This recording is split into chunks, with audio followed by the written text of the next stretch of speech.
क्या मत है कि आज चौधरी साहब की पुण्यतिथि पर मोदी जी का कार्यक्रम में मुख्य अतिथि के रूप में वर्चुअली शरीक होना, एक लंबी स्पीच देना, उनके कार्यों को याद करना, क्योंकि मेरा ही मानना है कि पॉलिटिकल लोग कभी बेवजह कोई काम करते नहीं है, उसके पीछे कुछ बड़े मंतव्य होते हैं जो हमें बाद में समझ में आते हैं। पर मुझे लगता है कि कुछ संदेश देने की राजनीतिक तौर पर कोशिश की गई है।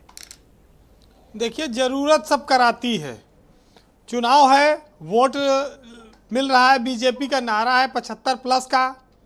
वो उत्तर प्रदेश में लोकसभा का चुनाव बम्पर जीतना चाहती है। अब उसके सामने उसने दो पार्टियों को तो बेहद कमज़ोर कर दिया। कांग्रेस बेहद कमज़ोर हो गई, वो तो नेता विहीन एक तरह से कहा जाए उत्तर प्रदेश में, और दूसरा बहुजन समाज पार्टी, उसके भी वोट बैंक में उसने सेंध मार दी। अब ले देकर अगर कोई चुनौती बचती है तो समाजवादी पार्टी बचती है। अखिलेश यादव की विधानसभा में सीटें बढ़ गई, बीजेपी के लिए चिंता का विषय है। सुखराम सिंह यादव राज्यसभा में रिपीट नहीं हो पाए, बीजेपी ने उनको लपक लिया। उनके पिता के नाम पर 10वीं बरसी पर आज ये कार्यक्रम हुआ।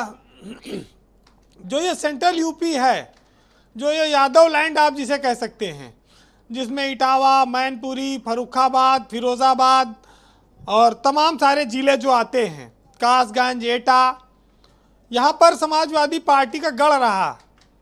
और मुलायम सिंह के सबसे अति निकट 40 साल के साथी हरमोहन सिंह यादव, उनके बहाने बीजेपी ने आज एक पौधा लगाया कि हम यादव को भी अपने साथ पार्टी में लाना चाहते हैं। कोशिश वो कर रही है, कामयाबी बात की बात है। लेकिन बीजेपी के लिए अवसर इसलिए मुफीद है कि मुलायम सिंह राजनीतिक रूप से उतने सक्रिय नहीं हैं, उनका स्वास्थ्य उतना साथ नहीं देता। शिवपाल यादव अलग हो चुके हैं, अखिलेश यादव से उनकी दूरियां हैं। परिवार में बहू बेटी भी बीजेपी के पाले में जा चुकी हैं। अखिलेश यादव एकदम अकेले हैं। तो ऐसे में कमज़ोर संगठन का फ़ायदा उठाया जाए और परिवार में टूट का, वो बीजेपी का अपना तरीका है और वो 2024 के इलेक्शन को लेकर सब तैयारी कर रही है। आज जिस मंच पर कभी साइकिल के लोग सवार होते थे, आज वो मंच भगवा रंग में सजा था, एकदम नज़ारा वहाँ पर बदला था।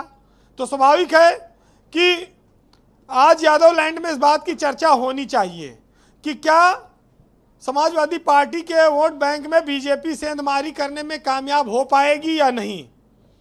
ब्रजेश जी, 2 विधानसभा का चुनाव आप देखिए, 2017 का और 22 का, दोनों में इटावा में भी अगर आप मैनपुरी लोकसभा छोड़ दीजिए तो अगल बगल सब समाजवादी पार्टी हार रही। कन्नौज भी हार गई, फिरोजाबाद भी हार गई, इटावा भी हार रही जी। विधानसभा में भी यही हाल रहा, परफॉर्मेंस बढ़ नहीं पाई। तो स्वाभाविक है कि बीजेपी हिंदू मुस्लिम के बहाने वोट तो लेती है, लेकिन थोड़ा बहुत वोट वो कुछ यादव नेता खड़े करके अपने साथ भी लाने में कामयाब हो रही है, उसकी कोशिश है। अब ये आप कह सकते हैं कि समाजवादी पार्टी बुरे दौर से गुजर रही है, या समाजवादी पार्टी में जो दिग्गज नेता, दिग्गज नाम हैं, अगर वो छोड़कर जाते हैं तो उनको रोक नहीं पा रहे हैं अखिलेश यादव। ये उनकी अपनी स्ट्रेटजी है, कमी है, किस तरह से वो पार्टी चलाएंगे, कितना संघर्ष करेंगे, ये सब चीज़ें 2 साल का मौका है, दिखाई देंगी। लेकिन बीजेपी जैसे बटवृक्ष के सामने उत्तर प्रदेश में एक ही विपक्ष की पार्टी दिखती है, वो है समाजवादी पार्टी। उसको रोकना बीजेपी का इस समय सबसे बड़ा मकसद बना हुआ है। आज हरमोहन सिंह यादव के बहाने भी उसने ये काम किया। लेकिन ये बात लोग जानते हैं और मानते भी हैं कि 12 राज्यों से यादव समाज के लोग आज जुटाने का दावा किया गया। लेकिन अखिलेश यादव अब भी यादव समाज के निर्विवाद नेता हैं। जैसे मायावती दलित समाज की एक बड़ी नेता रही, अब बीजेपी ने उनमें सेंधमारी कर डाली, वैसे अभी अखिलेश यादव के वोट बैंक में बीजेपी को सेंधमारी करने में काफ़ी मेहनत करनी पड़ेगी। ये जरूर है कि शिवपाल यादव की नाराज़गी से अखिलेश यादव को नुकसान हो रहा है। भाई, जब परिवार में ही हो जाएगा तो फिर कहाँ जाएंगे लोग, तो स्वाभाविक समस्या तो आएगी। जी ब्रजेश जी, जब लोग कहते हैं कि इंसान के पतन की शुरुआत उस समय से होती है जब वह अपनों को गिराने की सलाह गैरों से लेता है।